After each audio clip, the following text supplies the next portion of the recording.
তরফ থেকে বিভিন্ন থানা ফাঁড়ি যেগুলো রয়েছে তাতে আমরা বিভিন্ন রকমের ক্যাম্প করছি এবং আমরা কমিউনিটি পরিষদ করছি। তারই একটা পাঠ আমাদের সালামপুর থানা বন্ধ।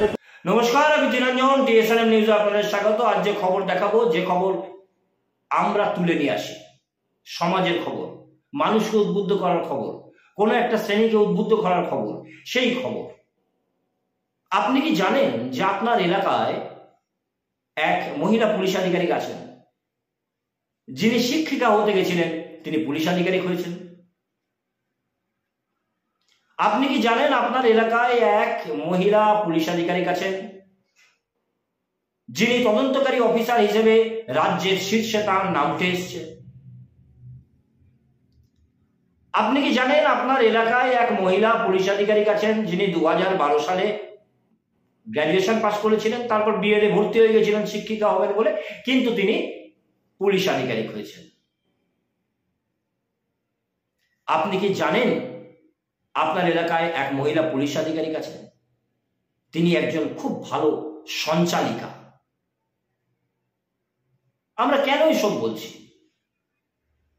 আমরা কেন এইসব বলছি, এই খবর করছি? সম্পূর্ণ খবর দেখলে বুঝতে পারবেন যে মানুষের চেষ্টা এবং মানুষের অধ্যবসায় মানুষকে কোন জায়গায় নিয়ে যেতে পারে। স্ট্রিম পরিবর্তন হতেই পারে, কিন্তু তার চেষ্টা, তার অধ্যবসায় যদি ঠিক থাকে এবং অবিরাম তিনি যদি অধ্যবসায় করেন, চেষ্টা করেন, অবশ্যই একদিন না একদিন তিনি শীর্ষে পৌঁছবেন। দেখুন সেই খবর। কোন সেই পুলিশ আধিকারিক? কোন পুলিশ আধিকারিক শিক্ষিকা হতে গেছিলেন, বিএডে ভর্তি হয়েছিলেন, হলেন পুলিশ আধিকারিক এবং এখন রাজ্যে শীর্ষে তার নাম?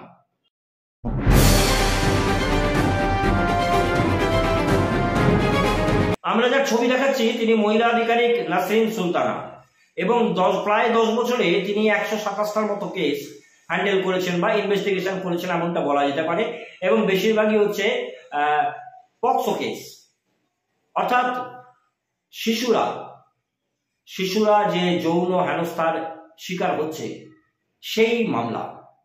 এবং সেখানে 2টি মামলার তার যে তদন্ত, সেই তদন্ত একদম পুঙ্খানুপুঙ্খ সঠিক এবং যথেষ্ট লাইমলাইটে এসছে।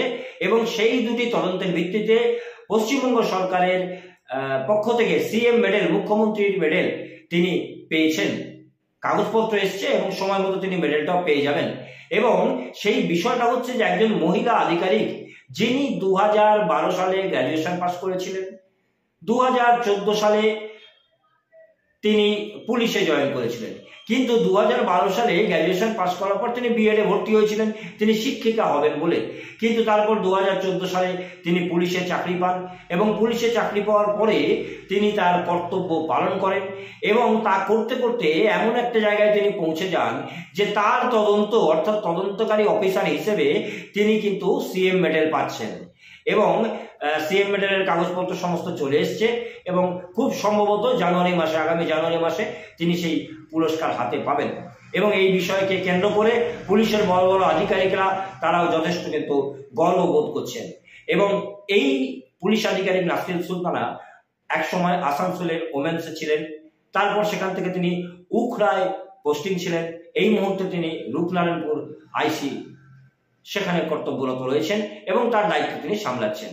আমরা এই খবরটা এই জন্য দেখালাম যে একজন পুলিশ আধিকারিক, যিনি কিন্তু গ্র্যাজুয়েশন পাস করার পরে তিনি শিক্ষিকা হবেন বলে বিএডে ভর্তি হয়েছিলেন এবং শিক্ষিকা না হয়ে তিনি পুলিশ আধিকারিক হলেন এবং সেখানেও কিন্তু তিনি তার কর্তব্য পালন করলেন। তার চেষ্টা, তার অধ্যবসায় এমন জায়গায় তাকে নিয়ে গেল যে রাজ্যে তদন্তকারী অফিসারদের শীর্ষে যেসব নাম, সেখানে তার নাম এসেছে এবং তিনি মডেল পাচ্ছেন। এরকম খবর দেখতে চোখ রাখুন আমাদের চ্যানেলে। এরকম কোনো খবর থাকলে জানান আমাদের চ্যানেলে।